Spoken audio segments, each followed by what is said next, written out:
Welcome back to the Julia Jolie podcast. I'm Jolie. And I'm Julia. Today's topic, a deeper one. That's right, Julia. Today we are discussing gender inequalities in Brazil. Interesting stuff coming up, folks. I say we jump right into it. Couldn't agree more.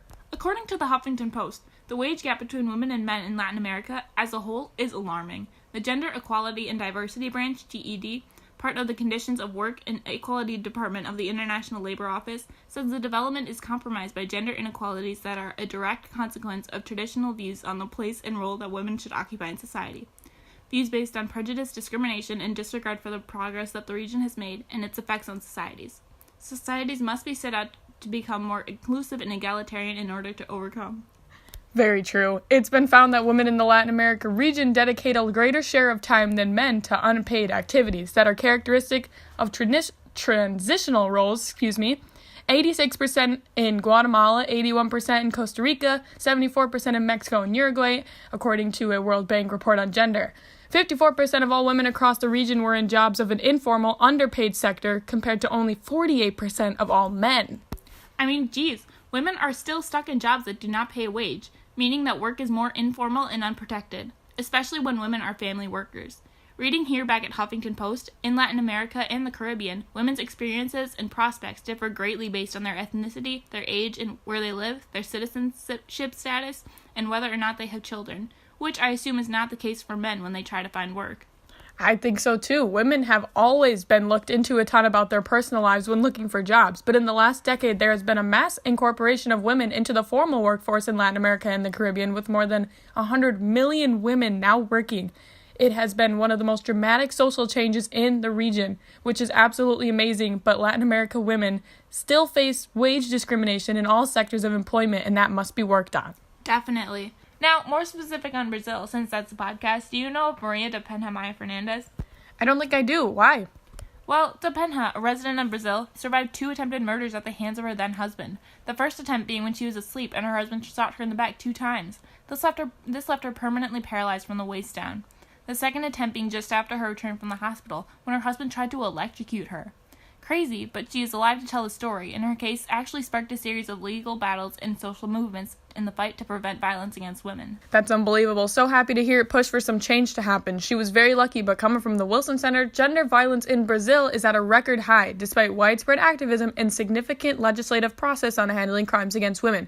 According to a 2015 report by Mapa de Valencia, a nonprofit organization that analyzes violent crime, Brazil has the 5th highest rate of homicides per 100,000 women, behind only El Salvador, Colombia, Guatemala, and Russia. Especially when compared to first world nations, Brazil's indices are alarming. 5th? I had no idea. Yeah, people say that the highly patriarchal structure of Brazilian society also contributes to the silencing of victims and perpetuation of gender violence. In a 2016 interview with NPR, women sheltered in Casa Abrigo, the Portuguese term for shelter house, opened up about their experiences with domestic violence.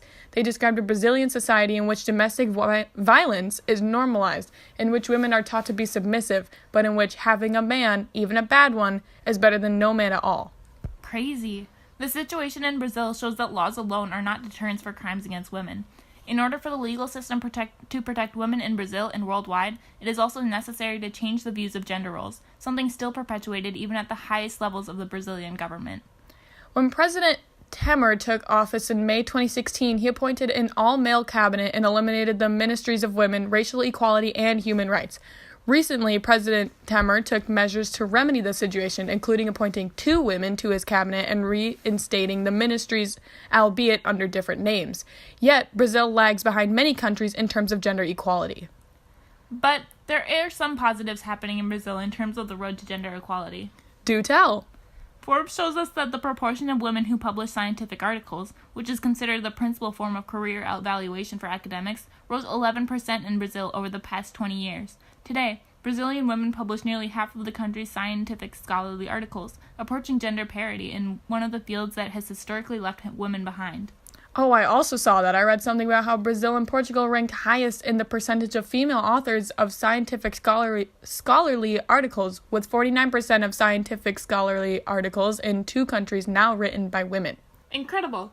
But when it comes to politics, Brazil is still falling behind.